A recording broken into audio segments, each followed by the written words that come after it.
Bonjour.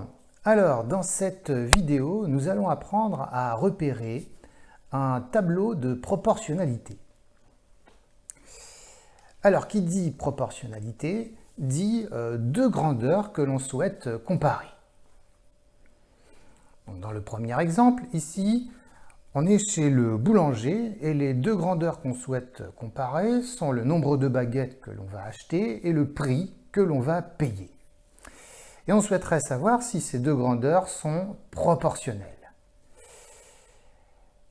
Eh bien, dire que deux grandeurs sont proportionnelles, cela signifie que si on prend une unité d'une des deux grandeurs, elle correspondra toujours à la même valeur pour l'autre grandeur.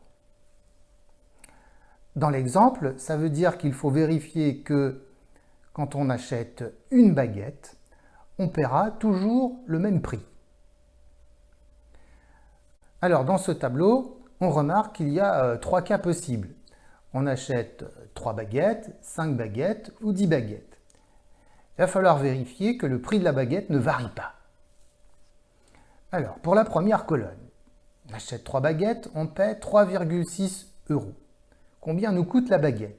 Il faut faire un petit calcul, il faut faire une division. 3,6 divisé par 3.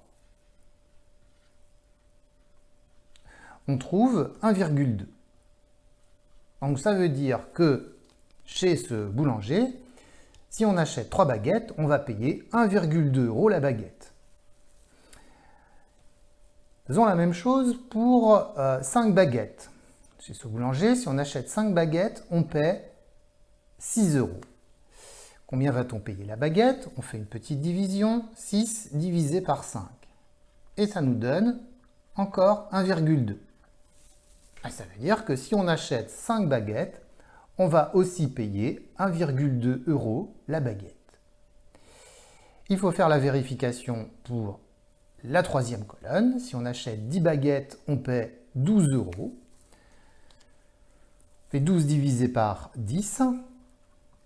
On trouve, là encore, 1,2. Donc ça veut dire que chez ce boulanger, qu'on achète 3 baguettes, 5 baguettes ou 10 baguettes, on paie toujours 1,2 € la baguette. Cela signifie que le nombre de baguettes achetées et le prix payé sont proportionnels. Et le nombre qu'on a trouvé en effectuant les 3 divisions s'appelle le coefficient de proportionnalité. Et en fait, il correspond au prix d'une baguette.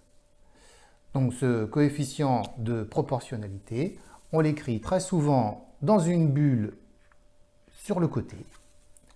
Donc c'est le nombre qui permet de passer de la première à la deuxième ligne par une multiplication.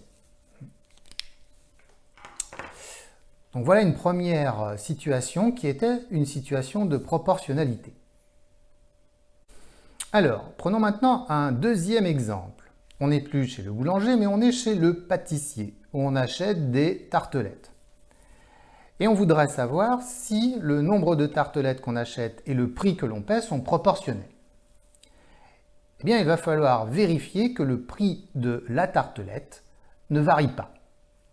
Si on regarde la première colonne, on remarque que si on achète 3 tartelettes, on paie 15 €. Quel est alors le prix d'une tartelette? On effectue une division, 15 divisé par 3, et on trouve 5.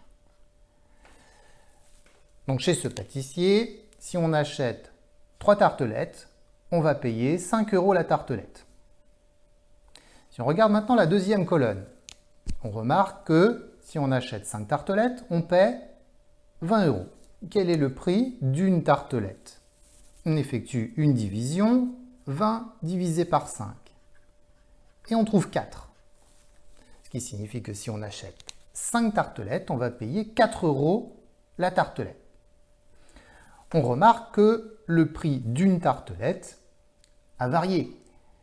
Il est donc inutile de faire le calcul pour la dernière colonne. On sait d'ores et déjà que chez ce pâtissier, le nombre de tartelettes que l'on achète et le prix que l'on paie ne sont pas proportionnels, puisque le prix de la tartelette varie. On ne peut donc pas écrire dans une bulle sur le côté le coefficient de proportionnalité, puisqu'ici, il n'y en a pas. Voilà comment on repère un tableau de proportionnalité.